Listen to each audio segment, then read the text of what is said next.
Okay, so after we just watched Bill Bedenbaugh probably land one of the best offensive line classes here in the 2025 cycle, fans like you and fans like myself are asking the question on how Bill is going to follow up in the 2026 cycle with a class where it's going to have to not necessarily live up to the same expectations, but following up a class like the one he just landed, it's going to be really hard. I think a lot of people are going to have really high expectations for what he can possibly go out there and land. But the Oklahoma Sooners got, I think, in my opinion, really great news that they're going to be getting a visit from a five-star, the probably number two offensive lineman, definitely the number two offensive tackle, currently listed in the 247 Sports rankings, visiting Oklahoma probably this upcoming spring. And this could be big because I think this was one where I thought Oklahoma really wasn't potentially too much in the mix. Maybe they still aren't in the mix too much, but the fact that they're getting a visit from this guy, I think could potentially move mountains in his recruitment. And we'll kind of have to follow up and see, just where this recruitment goes as this visit comes. But we're going to talk about this player here in just a second. Before we do that, as always, make sure you join the discussion. Jump in the comments below. Let me know what you guys think and who you think Oklahoma should go land in the offensive line class for 26. If you have not already, make sure you hit that like. If you're new to the channel, hit that subscribe button. Wipe your feet. We want to have you a part here of the community. We're going to be covering recruiting content, transfer portal content all off season. Additionally, we'll be doing basketball, softball, baseball, some of those other sports as well. So let me know you guys like that content. And the more you guys watch it, the more you guys tell me you want it, we'll go out there and post more content. But of course, the prospect that we have to talk about today, if you followed the channel, we've talked about this guy before, but that's Immanuel Iheanacho. And listen, if you watch this and you want to come on the show, jump in the DMs and let me know, and we'll have you on the show, Immanuel. But he got an announcement the other day that he had some upcoming visits with the following schools. Now, obviously, you look at this list and you say the most upcoming visit is Texas A&M over on January 11th. But the update said that he was going to be planning to take visits to Auburn, Georgia, Florida, Oregon, and Oklahoma. And this is big because we know this visit would probably take place here in the next couple of months because Oklahoma's got their Future Freaks event on March 8th. They're going to have Sooners Under the Stars. They're going to have things like that for some of these younger guys to show up on campus and really try to get an understanding of who they want to recruit for this upcoming 26 class. And I would imagine a guy like Jaden O'Neal, who I project will be a five-star here pretty soon, will be on campus probably for a lot of these events, and he'll be doing some recruiting. And having a guy like that to help you recruit your offensive line, I don't think will hurt you too much. But as you can see here, he is ranked the number two player in the country, the number two offensive tackle per the On3 industry. I do like to go to 247 a little bit more. I think On3 is catching up, but 247, I think, has a great evaluation process of these prospects. Currently, they have him as the number fifth overall player according to their rankings, the number two in the composite, and the number two offensive tackle. Now, of course, the number one offensive tackle is Jackson Cantwell out of Nixa, Missouri. Oklahoma is not in that recruitment. We know that because he did not include Oklahoma in the top schools list. Now, Georgia, Oregon, schools like that. Obviously, Missouri are going to play for Jackson. But Immanuel Iheanacho is an interesting prospect. Only has 30 offers, which is a little shocking here. I felt like Immanuel would have had more offers by this point. I believe, as we start to really end up into this cycle, you'll probably see more and more schools jump on. But he's got all the big dogs, right? Georgia, Auburn, Florida, Florida State, Michigan, Miami, Oklahoma, Ohio State, Notre Dame, Ole Miss, Texas, Tennessee, right? Alabama, Texas A&M. So if you're Oklahoma, to get a guy like this, you have to fight some of the most elite schools.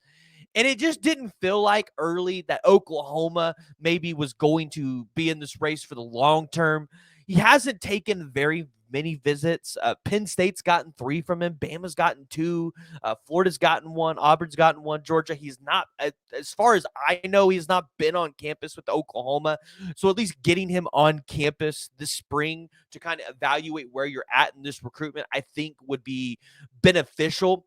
The important thing, though, to understand here with Iheanacho is he is from Rockville, Maryland. So Penn State, I would imagine, would be a front runner in this recruitment. I know a lot of people would probably look at Maryland just because, but I wouldn't imagine Maryland's too much in this recruitment, even though they have NIL dollars to throw around. And then you got Georgia, right? I think Georgia could be a front runner because they're on the East Coast, but dude's absolutely powerful. And you see him at the 6', 6.5, 350-pound range. Like, this dude is just an absolute incredible prospect. And if Oklahoma was to be able to go out there and land a guy like this, I think Oklahoma's 2026 class could start to rival the 25 cycle. Now, looking at the rest of some of the offensive tackle prospects Oklahoma could go after in this 26 class, of course, the one that we talk about the most, the one that I think a lot of Oklahoma fans are most familiar with is Felix Ojo, 6'5", 275. He was just recently down at the Under Armour All-American game, so I'm sure we're going to have a flood of updates coming from the insiders that were there at that event. But he has a total of 40 offers. He is, according to 247, right now ranked as the 29th player nationally. I believe On3 has him at 199. ESPN has him 173. Rivals has him at 76. I expect this guy will climb onto all of the recruiting sites into a top 75 player after his performances at the Under Armour game. Just, this dude is absolutely a freak when it comes to him being on that offensive line, and a freak in a really good way. So Felix Ojo is a guy that I feel like Oklahoma's been in a decent spot for. He's been on campus multiple times, 3 times to be exact, 3 to 4 times. SMU, he's been there about 3 or 4 times. Same thing for Texas, about 3 and 4 times. So when you look at his recruitment, I would expect this is going to come down between Oklahoma and Texas, just like we saw for Michael Fasusi.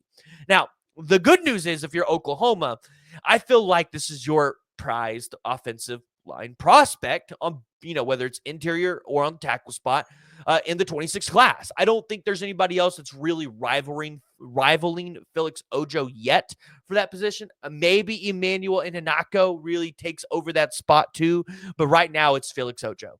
So that's probably the good thing for Oklahoma here. The second good thing is with Texas, I think, really trending well and probably landing John Turntine at some point in the 26 class. That's already one elite tackle spot that they'll have filled. And Texas really needed to go out there and land a guy of John Turntine's abilities. And so maybe that kind of bows them out of the race for Felix Ojo, not necessarily because Texas is broke, but they're going to have to also move funds other places. I mean, they have a 5-star quarterback in Diabella that's currently committed to their school that other schools are going to try and get involved for. So they're going to have to pay to continue to kind of keep him committed in that class.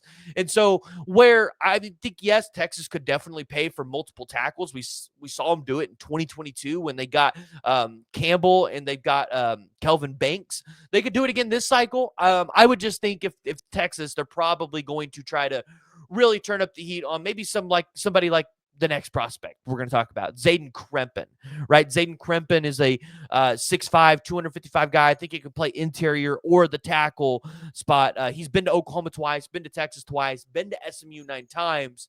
By the way, SMU is 100% a school that has money, and they're going to be involved in these Texas school recruitments. And with them being in the ACC now, I think they could potentially become competition. Maybe not this year, but definitely this year to next year down the road. So, this could be a prospect where, he's kind of a guy in the mid 200s right now. So maybe, instead of Texas really going all in on another guy like Felix Ojo, where it might cost them a good chunk of money, they could go out there and get a guy like Krempin and get another really solid dude at tackle. So that might be good news for Oklahoma. It might give them a little bit more of positioning to go out there and land a guy like Felix Ojo. But I know Oklahoma's sat in a really good spot with him. He likes, and I say likes, he is really good relationship with Bill Beatonbow, and we'll continue to follow that recruitment. I believe Jaden O'Neal will potentially get involved there as well, because again, like, if you're the quarterback in the 26 class, you're going to want to recruit the guys that are protecting you, and a guy like Felix Ojo's ability, I mean, you just imagine you're going to put your best foot forward, and I feel like Oklahoma would want to put Jaden O'Neal in front of a guy like that. Somebody else that Oklahoma, I think, has a really good chance at landing is Maxwell Robinson, 6'4", 270-pound offensive lineman. Could, again, it's a guy that I think could play the guard or the tackle spot, which we know Bill Beanbo loves those guys that can kind of flex their positions a little bit. Been to Oklahoma 4 times, Kansas State twice, the University of Kansas once. He'll probably really be taking a lot more visits over here in the spring. I don't know if Oklahoma will get a visit just because he's been to Oklahoma so much. You would imagine he'll probably want to see some of the other schools that are recruiting to him kind of get out on the trail, but we'll just have to kind of take a look and watch that one. But Maxwell Robinson is an interesting prospect for me to watch. Drew Evers is another one that's been thrown around a ton. Oklahoma fans are very familiar with. 6'3.5", 285 pounds. I believe this is a guy that will probably slide to the interior due to his size. But Drew Evers is another really good prospect, a guy that Oklahoma's gotten on campus numerous times, and he is the younger brother to Nick Evers. I don't know if the whole Nick Evers situation, which I don't really know a ton about, but will play effect into his recruitment. So I think Oklahoma has a shot here. He was at some of the Brent Venables camps last year, so that's interesting to note. But Drew Evers is a prospect that you get him in this class, and I think you feel really good. Like, I think he's another piece that could really, make this a solid class. Like, I mean, if you get Felix Ojo, a guy like Maxwell Robinson, and a Drew Evers, and maybe like a Noah Best or a I'm trying to think of somebody else, but there's another interior offensive lineman, a Deacon Schmidt, right? That's a decent offensive line class. It's not as good as what you had in 25, but it is a really solid way to follow up the 25 cycle. And then you got a guy like Brett Koloje. This is the last guy we'll talk about today, but he's out of IMG Academy, somebody that David Stone and Jaden Jackson, I think, they had to go up against him when they were there at IMG. This is a guy that you would imagine Bill Beanbo would like to have, right? He's a guy that he has those physical abilities. He goes up against elite talent. Obviously, coming out of the state of Florida, I think it's going to be a little harder to battle like the Florida schools like Miami, UF, or, Florida State. So if you're Oklahoma, you've gotten 2 visits out of him before. That's great news, but you'll just have to watch some of those other schools like Michigan, Nebraska, and then of course the Florida schools. So you look at the 26 offensive line class. It could be really good for Oklahoma. It's really good news that you're getting a visit from a 5-star offensive tackle, one of the best in the entire country that, quite frankly, I think a lot of people would have told you we really don't feel like Oklahoma is in that great of a position to go out there and land a guy like that. So I want to hear from y'all. Join the discussion. Jump in the comments below. Give me your guys' thoughts. And if you guys have not already, make sure you guys go hit that like and hit that subscribe button.